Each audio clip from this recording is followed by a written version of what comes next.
Olá, tudo bem? Prazer, meu nome é Natanael Freitas, sou professor aqui no canal e no vídeo de hoje vou corrigir com vocês as questões de informática da prova dos Correios que foi aplicada agora em dezembro de 2024, Banca e BFC. Bora lá?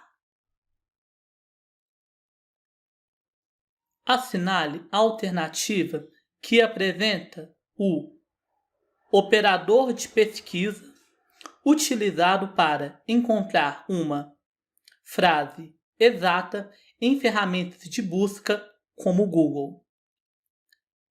Pessoal, é o seguinte, foco aqui em operador de pesquisa e frase exata. Basicamente, o que é operador de pesquisa? Vai ser ali uma ferramenta, um caractere, algo que vai me ajudar a refinar a pesquisa. E frase exata significa que eu estou querendo uma pesquisa que ela seja literal. Então, por exemplo, vamos imaginar que eu estou querendo pesquisar engenheiro banana.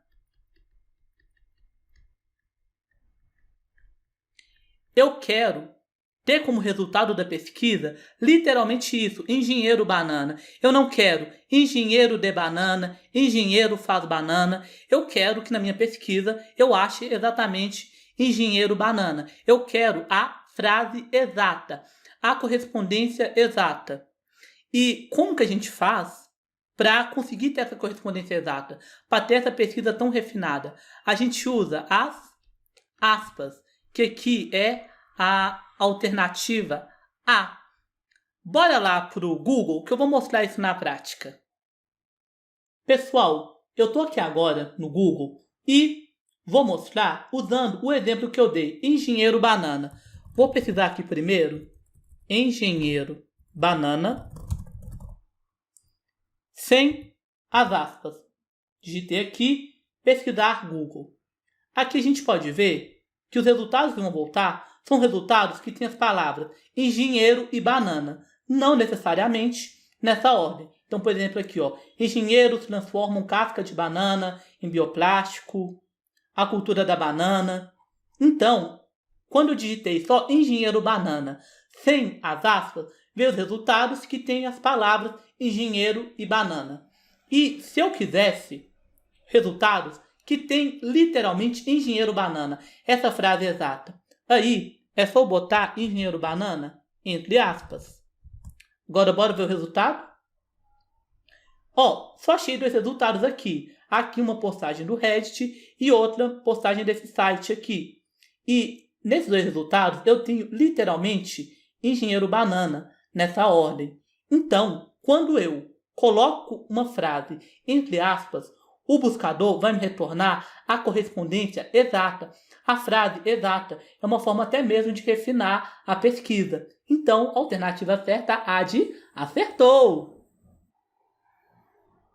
Assinale a alternativa que apresenta a função do modo de navegação anônima dos navegadores. Pessoal, o que é o modo de navegação anônima?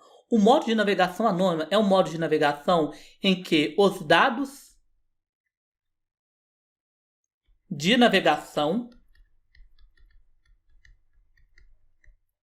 O que são dados de navegação? Histórico, cookies, não ficam salvos no dispositivo.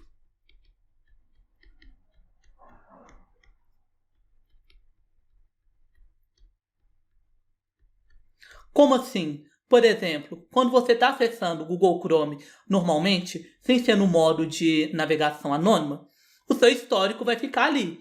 Então, o site que você acessou, o horário, enfim. Além disso, os cookies também são salvos. E o que são esses cookies? São pequenos arquivos de texto que salvam suas preferências em sites. Então, por exemplo, vamos imaginar que você acessa um site de uma loja de tênis. E aí você começa a fazer lá a compra. Você começa a montar o seu carrinho. E aí você sai desse site. Se o cookie tiver sido salvo, a próxima vez que você voltar nesse site, vai estar lá o seu carrinho que você começou a montar. Então, basicamente, o modo de navegação anônima é isso. É um modo em que os dados de navegação não ficam salvos no dispositivo. Agora, bora ver então as alternativas. A função do modo de navegação anônima é salvar senhas e cookies do site? Não, essa está errada. Porque justamente o modo de navegação anônima é o contrário. A gente não quer que os dados de navegação fiquem salvos no dispositivo. B. Bloquear o rastreamento de atividades online pelos sites visitados? Essa, pessoal, ela está errada. Por quê? No modo de navegação anônima, embora os meus dados de navegação não fiquem salvos ali no dispositivo, isso não impede que alguns sites ainda coletem dados do usuário.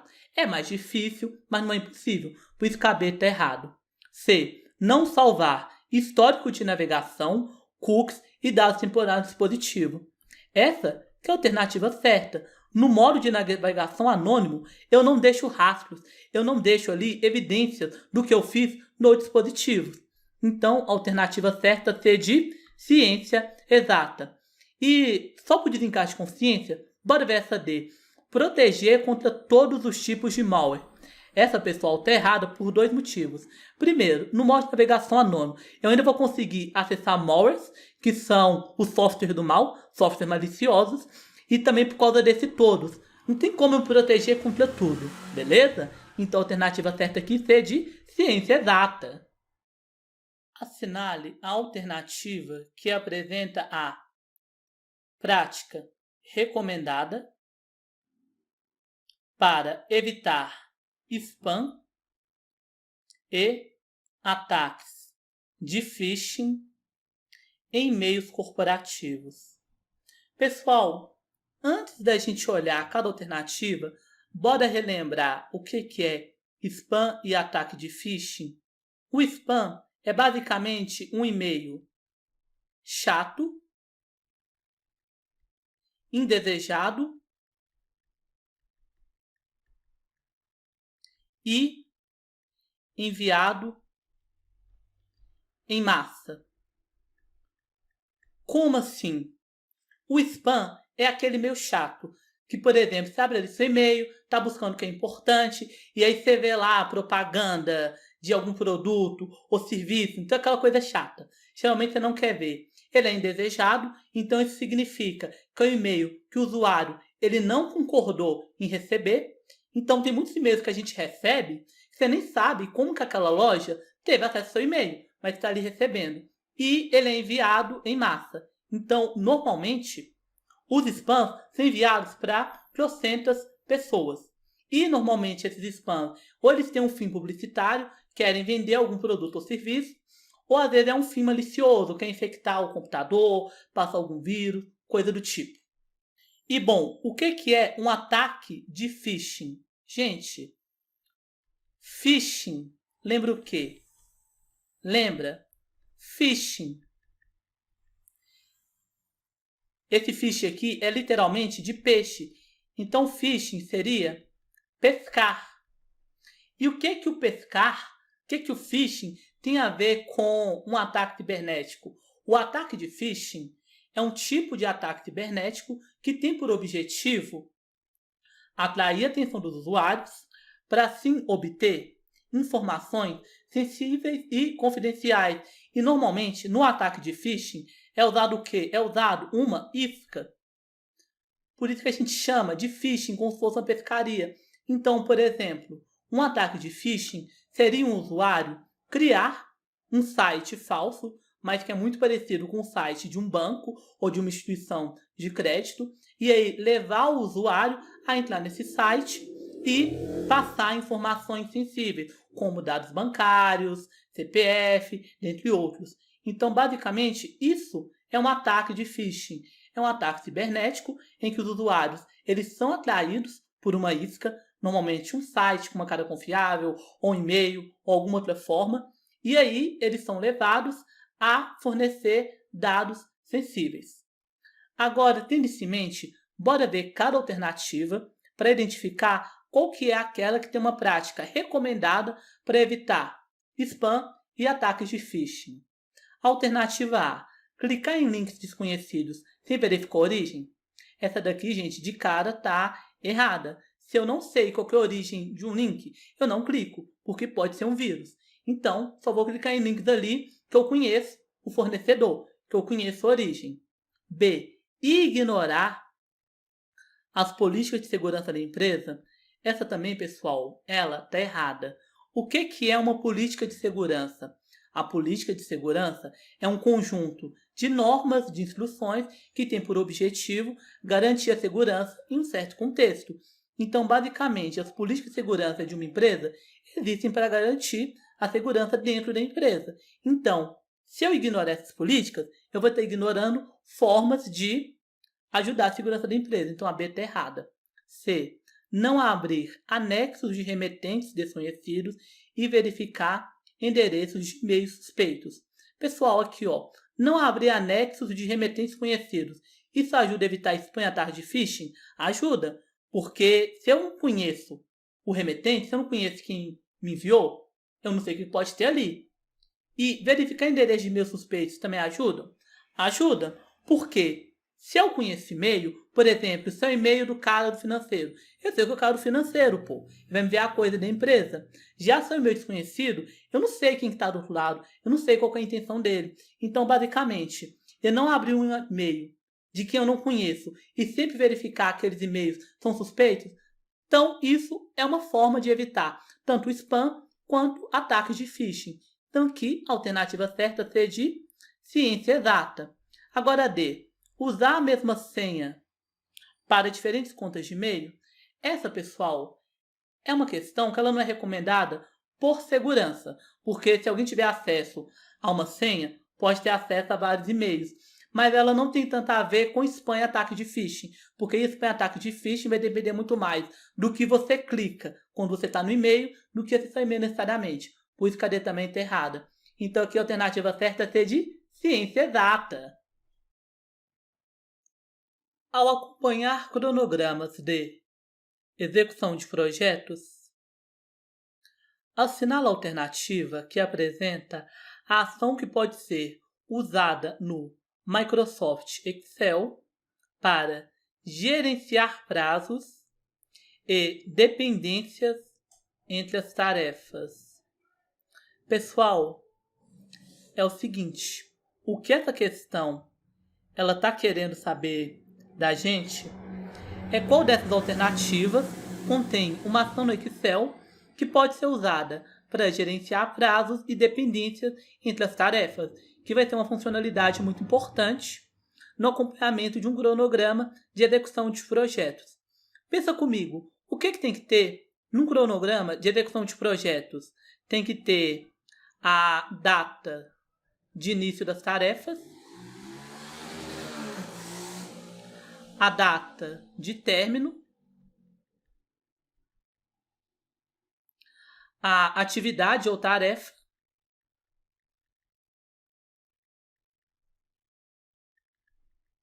e o responsável. Então, em um projeto, eu vou ter lá o planejamento, eu vou ter o cronograma, e depois que esse projeto começar, eu vou acompanhando. Então, por exemplo, eu tenho 5 dias para fazer a atividade X. Hoje já está no 3º dia, então a gente tem 2 dias. Então, já que é algo que é dinâmico, já que é algo ali que está sujeito a imprevistos, significa que eu não posso trabalhar com tabelas estáticas. O que são tabelas estáticas? São aquelas tabelas em que você não vai ter que mexer muita coisa. Então, ó, de cara, eu já posso eliminar essa C. Utilizar apenas tabelas estáticas e sem automação. Essa aqui já está errada. Porque se eu estou indo acompanhar um projeto, significa que eu posso ter imprevistos, que as informações vão mudar. E essa D aqui, usar fórmulas simples sem considerar a automatização de prazos? Também não. Porque aqui, ó, falou de dependência entre as tarefas. E o que é essa dependência entre as tarefas? É basicamente uma tarefa só poder começar depois da outra. Então, por exemplo, se uma tarefa ela tinha que terminar hoje, mas ela termina amanhã, isso vai atrapalhar a tarefa que começaria amanhã. Então essa D também está errada. Agora aqui, ó, usar apenas a função soma para calcular datas, essa também está errada, pessoal. a gente pode até usar a função soma para calcular datas, mas como a gente está falando de um cronograma, de algo dinâmico, algo que vai demandar ali, mexer em várias informações, ter uma visão geral, só a função soma não vai ajudar.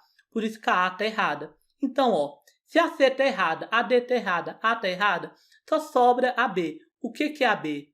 Criar gráficos de Gantt com base nas datas inseridas nas células e usar a formatação condicional para destacar atrasos. Essa é a alternativa certa, pessoal. B de bola. E agora, eu vou mostrar para vocês o que é um gráfico Gantt. Editor, bota para mim um gráfico Gantt. O diagrama de Gantt é um gráfico usado para ilustrar o avanço das diferentes etapas de um projeto. Os intervalos de tempo representando o início e fim de cada fase aparecem como barras coloridas sobre o eixo horizontal do gráfico. Bom, pessoal, basicamente, o diagrama de Gantt é uma ferramenta visual que serve para você acompanhar, gerenciar como que está o andamento de um projeto no tempo. Como exemplo, eu construí aqui um gráfico de Gantt para o projeto de reforma de uma casa. Então temos aqui as seguintes tarefas: demolição das paredes, instalação elétrica, revestimento de pisos, pintura das paredes, instalação de armários e móveis. Então nesse eixo aqui estão as tarefas, nesse outro eixo as datas, e essas barrinhas elas representam o tempo que eu vou levar. Então, olhando esse gráfico, eu tenho uma noção de qual que é o planejamento. E aí, à medida que eu for fazendo essa reforma, eu vou atualizando aqui. Aí, por exemplo, aqui eu botei que eu vou demorar 5 dias para demolir as paredes. O esperado é que eu demore 5 dias. Então, se eu demorar um dia a mais, se eu demorar, por exemplo, 6 dias, aí eu vou ter que alterar o resto do gráfico. Por quê? Existe uma dependência entre as tarefas. Então, eu não posso fazer o revestimento dos pisos se ainda não tiver demolido as paredes. E se eu tiver aqui no Excel, eu consigo criar uma automação de modo que esse atraso apareça com uma cor diferente. Eu posso usar uma formatação condicional. Então, gente, isso que é o gráfico de Gantt. É uma ferramenta visual para você gerenciar projetos. Ele é normalmente usado no Microsoft Project, mas a gente também consegue usar no Excel. E pessoal, voltando aqui na questão, então a alternativa certa é a B de bola. Criar gráficos gigantes com base nas datas inseridas nas células e usar a formatação condicional para destacar atrasos. No Microsoft Word, assinala a alternativa que apresenta como criar um índice de forma automática para um documento extenso. Pessoal, o que é índice? O índice ele é basicamente uma lista ordenada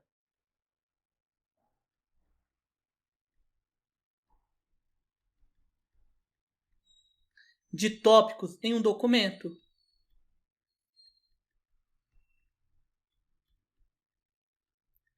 Por exemplo, imagina que você pega um artigo para ler. Aí, no índice que vai estar no começo, lá vai estar introdução. Está lá, introdução. A introdução está na página 2. Aí, a segunda parte, desenvolvimento. Aí, o desenvolvimento vai estar na página 5. Place, conclusão. A conclusão vai estar na página 8. Basicamente, isso que é o índice. É uma lista ordenada de tópicos dentro de um documento. Aí essa lista te ajuda a navegar nesse documento. Você vai ver ali qual que é a parte do documento e onde que ela está localizada. No caso aqui, localizada pelo número da página. E a questão, ela está me perguntando como que faz para eu criar um índice de forma automática para um documento extenso no Word. Agora, bora ver as alternativas. Usando listas numeradas simples? Não. Se eu usar uma lista numerada simples, vou só criar uma lista numerada. Não significa necessariamente que essa lista ela vai se converter num índice, num sumário. B. Digitando manualmente todos os títulos e números das páginas. Essa também está errada, porque a gente está querendo criar um índice de forma automática. C. colocando os títulos em negrito e sublinhado? Pessoal, pegando o exemplo aqui do artigo, a introdução, o desenvolvimento e a conclusão, eles até podem estar em negrito sublinhado, mas isso não significa que o Word vai reconhecer essas partes como os tópicos têm que estar no índice. Então também está errado. D. Aplicando estilos de título e em seguida inserindo o sumário automático.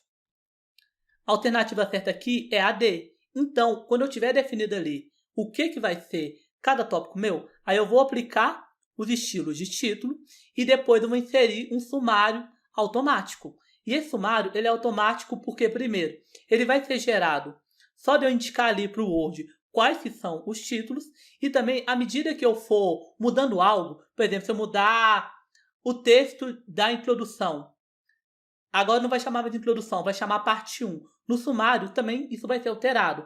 Para ficar mais fácil, bora lá para o Word para ver como funciona? Editor, me manda lá para o Word, por favor.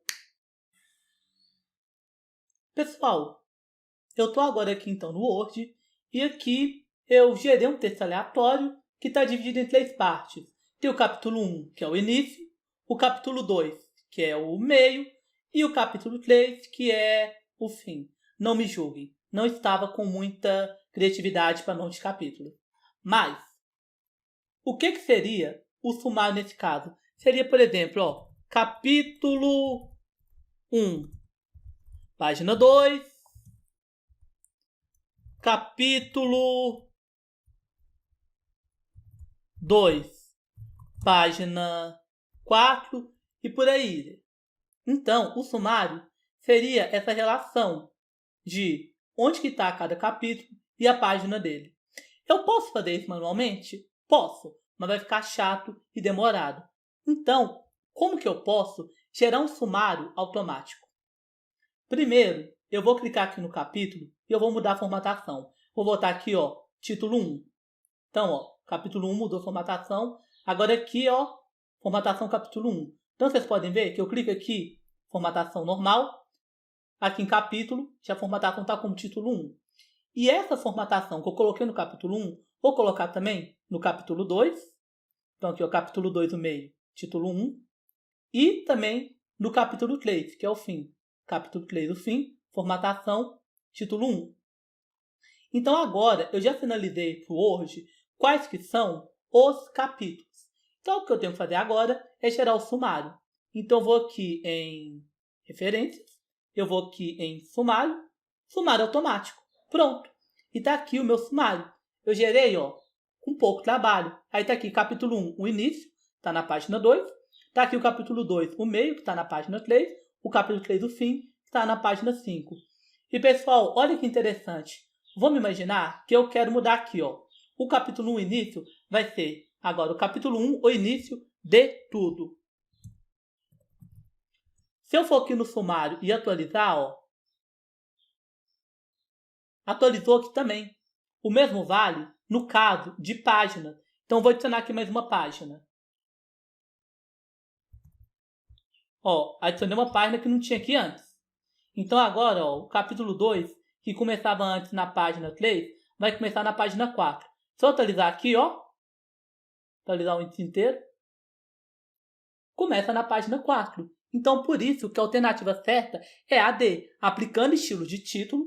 No caso aqui, eu apliquei o estilo de título 1, e depois criei o sumário automático. Aí, qualquer alteração que eu fizer no documento, é só vir aqui atualizar e o sumário vai seguir. Beleza? Ao tentar acessar um site seguro, que usa o protocolo HTTPS, o usuário recebe repetidamente avisos de certificado inválido, impedindo o acesso. Sabendo que o relógio do sistema está correto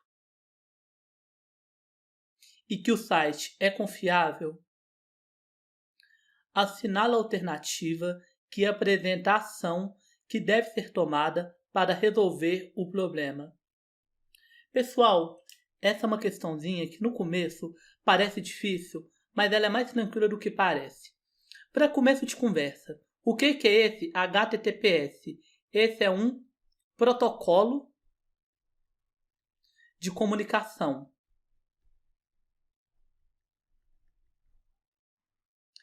Como assim um protocolo de comunicação? É um conjunto de regras que define como vai ser a comunicação entre o seu computador e a internet. Então imagina que aqui está o seu computador, seu PC.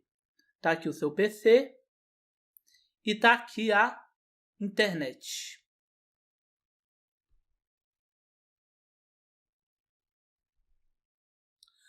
Quando você está acessando a internet, o que está acontecendo na realidade é uma comunicação do seu computador com a internet. Para essa comunicação acontecer, você usa um software que é o navegador. Então, quando você está acessando a internet, você está basicamente então usando o navegador para entrar ali na rede de computadores e mexer com o que precisa ser mexido. Então aqui está rolando uma troca. E bom, para essa troca ser segura, a gente usa o protocolo HTTPS. E como que eu sei se um site ele tem esse protocolo HTTPS? Pelo certificado. O que é o certificado? É como se fosse uma identidade do site que indica que ele é confiável.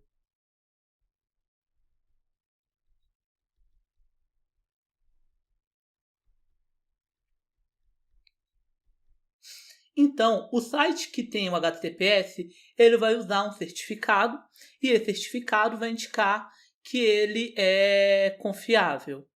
Mas, algumas vezes, o antivírus, botar aqui o antivírus, ele pode acabar interceptando essa comunicação para verificar se está seguro. E quando o antivírus ele intercepta essa configuração, o que ele faz? Ele muda temporariamente o certificado do site, ele usa um certificado próprio para verificar se o site está seguro. E aí, o navegador, vendo que teve uma interceptação nessa comunicação, ele pode entender que é um risco. E aí isso vai fazer com que ele gere para o usuário uma mensagem de erro. Então, a alternativa certa aqui é a B. Verificar se o antivírus está realizando uma inspecção de HTTPS e ajustar nas suas configurações. Porque quando o antivírus está fazendo essa inspecção, quando ele está verificando ali essa troca de dados, ele pode fazer com que o navegador interprete esse comportamento dele como algo de risco e gere ali então um erro. E como que eu resolvo isso? De duas uma. Ou você desabilita essa inspecção do seu antivírus, ou então você vai no antivírus e adiciona o certificado do site como confiável. Então, da próxima vez que o antivírus for fazer essa inspecção, ele vai entender que aquele site é confiável e não vai mexer em nada ali, beleza? Alternativa certa, B de bola. Agora, bora ver porque as outras estão erradas. Desinstalar e reinstalar o navegador de internet. Isso aqui não faz sentido, porque como a gente viu, o problema não era no navegador. O problema estava em algo ligado ao sistema do usuário. C. Adicionar o site aos sites confiáveis nas configurações do navegador. Essa também está errada. Por quê? O problema não era o site em si, mas era a interferência gerada pelo navegador no acesso ao site, o que fazia que ele desconfiasse do certificado. Então, essa também está errada. D. Ignorar o aviso de segurança e prosseguir para o site. Essa também está errada. Por quê? Ignorar o aviso de segurança poderia colocar em risco o sistema e, além disso, também não resolveria o problema. Como eu falei, o problema estava em como o sistema do usuário, que tem o antivírus, estava entendendo aquele site. Então ele entrava ali na comunicação, usava um certificado próprio, o navegador identificava que o certificado ali do site estava meio estranho, porque estava tendo interferência, e dava uma mensagem de erro. Então a D está errada. Alternativa certa, B de bola. Assinala a alternativa que apresenta o atalho de teclado que insere uma quebra de página no Microsoft Word, iniciando um novo conteúdo na página seguinte. Temos aqui, então, 4 alternativas. Bora ver cada uma. Ctrl Enter. Ctrl Enter faz uma quebra de página. O que seria uma quebra de página? Seria você dar conteúdo ali na página, você dá uma quebra, o próximo conteúdo vai começar na próxima página. Então, ó, de cara, a gente já achou a alternativa certa aqui, A. Agora, bora ver o que as outras estão erradas. B, Ctrl S. Ctrl S serve para salvar o arquivo. Então, tá errada. C, Alt F4. Alt F4 vai fechar o aplicativo ou janela.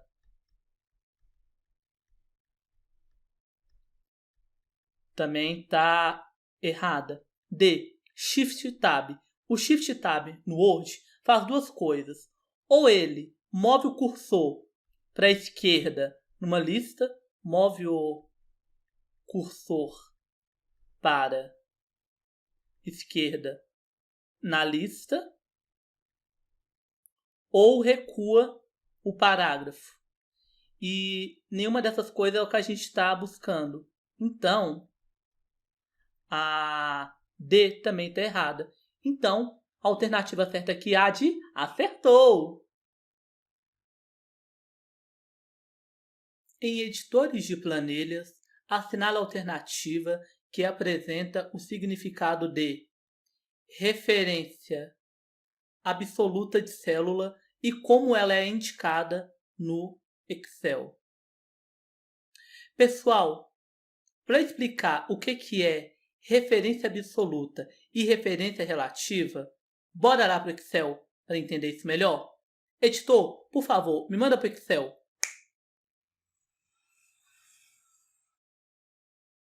Pessoal, estou aqui agora no Excel e eu estou com uma tabela que tem 6 células. E aí, para a gente entender direito o que é essa questão de referência relativa e absoluta, vou digitar aqui uma formulinha básica, igual A1 mais B1. A1 aqui é 1 e B1 é 2. Deu Enter igual a 3. E se eu copiar essa fórmula que está na primeira linha e colar na segunda linha, o que acontece? Mudou o resultado. Por quê? Nessa primeira linha, eu estou considerando A1 e B1. Estou considerando os valores da primeira linha. Quando eu copio ela para a segunda linha, ela vai considerar os valores da segunda linha. Então, vai ser A2 mais B2. Então, é uma referência relativa que vai se adaptar de acordo com a posição nova da fórmula. E o mesmo vai acontecer aqui na terceira linha. Se eu copiar aqui para a terceira linha, da mesma forma que na linha 1 somou A1 mais B1, na linha 2 somou A2 mais B2, na linha 3 vai somar A3 mais B3, aqui vai ser 11. Beleza, isso que é a referência relativa. E o que é a referência absoluta? Na referência absoluta, independente da posição que eu copie, ela vai ser sempre fiel à célula original. E como que eu indico que a referência é absoluta? Eu vou digitar aqui e antes de eu colocar o número da linha e a posição da coluna, eu vou colocar cifrão. Então vai ser cifrão A, cifrão 1, mais cifrão B, cifrão 1. E pessoal, por que eu coloquei cifrão antes da letra e antes do número? Que a gente tem também a referência mista, que é quando ou só a linha ou só a coluna é fixa. Mas aqui a gente trabalhando só com a referência relativa e absoluta. Então aqui no caso a gente tem que colocar cifrão na linha e na coluna. Beleza, ó. Aqui referência absoluta, na 1 é igual. E se eu copiar para a linha 2? Vai ser 3. E para a linha 3 vai ser 3 também. Por quê? Porque agora a referência ela é absoluta. Independente da posição que eu colar, ela vai tomar como base sempre a célula A1 e B1. Então não vai adaptar para a nova posição dela. Então basicamente isso que é a referência absoluta. Independente da posição que eu colocar, ela vai ser leal às células primeiras. Beleza? Agora bora voltar para a questão. Agora bora ver as alternativas. A. Não existe referência absoluta. Todas as referências são relativas. Essa está errada. B. Uma célula que muda apenas a coluna, indicada por cifrão antes da coluna, como cifrão A1. Gente, como a gente viu, na referência absoluta, ela é absoluta, mantém tanto a questão da linha quanto da coluna. Errado. C. Uma célula que muda apenas a linha, indicada por um cifrão antes da linha, como A, cifrão 1. Também errada. Na referência absoluta, a gente mantém de forma absoluta a referência. Então, mantém a linha e a coluna. D. Uma célula que não muda ao copiar a fórmula, indicada por um cifrão antes da coluna e da linha, como cifrão A1, cifrão 1. Isso aqui está certa. Então, a alternativa certa é D de dado.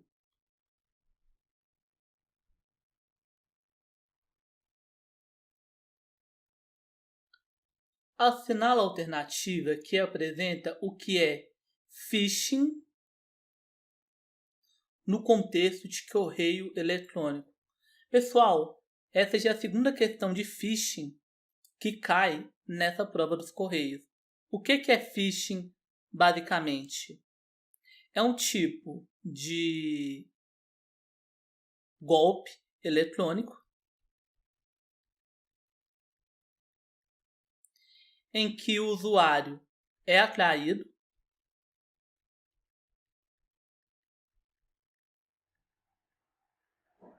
e enganado para passar dados sensíveis. Como assim? No phishing é como se o usuário ele fosse um peixe. Tá aqui o peixe. Isso é o usuário. E aí, o golpista, ele vai, por exemplo, usar uma isca. Talvez essa isca seja um site do banco. Um site falso do banco. E aí, nesse site, o usuário vai chegar lá e vai colocar os seus dados pessoais. Esses dados vão cair na mão do golpista. Então, quando você vê phishing, lembra de fish. Fish que é peixe. Então, phishing seria algo como pescar. Então, basicamente, o tipo de golpe phishing é um golpe em que o usuário ele é atraído, seja ali por um site, seja por e-mail, e ele é induzido a passar os dados sensíveis. Agora, tendo isso em mente, bora ver as alternativas. A. Uma técnica de segurança para proteger e-mails? Errado. B. Um tipo de filtro de spam? Errado. C. Uma fraude eletrônica para obter dados pessoais? Certa. O phishing é sim um tipo de fraude eletrônica em que o golpista usa ali métodos para conseguir fazer com que o usuário passe dados que são sensíveis. E nesse caso podem ser dados pessoais. Então a alternativa certa é de ciência exata. Considerando a segurança da informação, assinala a alternativa que apresenta a extensão de arquivo frequentemente explorada por programas atacantes para a execução de código malicioso em sistema Windows. Pessoal, revisão rápida. O que é extensão de arquivo? Extensão de arquivo é basicamente o sobrenome do arquivo. Como assim? Exemplo, imagina que eu tenho uma música chamada Sapo. Se eu for olhar lá o nome desse arquivo, vai ser sapo.mp3. Esse mp3 é o que a gente chama de extensão do arquivo. E o que a extensão de arquivo me informa? Me informa qual que é o tipo de arquivo que eu tenho e, consequentemente, qual é o tipo de programa que vai abri-lo. No caso aqui de Sapo MP3, como é MP3, esse é um arquivo do tipo áudio, então vai ser executado por reprodutores de áudio. Beleza? E aqui a questão está me perguntando qual que é a extensão de arquivo, que ela é muito usada por pessoas mal intencionadas para executar códigos maliciosos no Windows. Bora ver aqui alternativa por alternativa e pensar.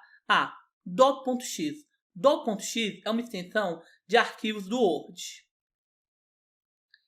Exe. Exe é uma extensão de arquivos executáveis. Isso é, arquivos que vão rodar programas direto no computador. Então, rodar programas direto no PC. XLSX. XLSX é a extensão de arquivos do Excel, planilhas. E JPEG é uma extensão de fotos. Pessoal, vocês perceberam uma coisa aqui? Qual que é a semelhança que tem entre o Word, o XLSX e o JPEG? Tanto o Word quanto o XLSX quanto o JPEG são extensões que você não consegue rodar diretamente no computador. A doc.x, XLSX e JPEG são extensões que você precisa ter algum programa já instalado, então não vai direto no computador. Já a extensão exe é uma extensão de arquivos executáveis, então ela roda diretamente no computador. Então, se for um mal, se ele estiver em .exe, ele vai vir de forma mais direta. Então, por isso que a alternativa certa aqui é a B de bola.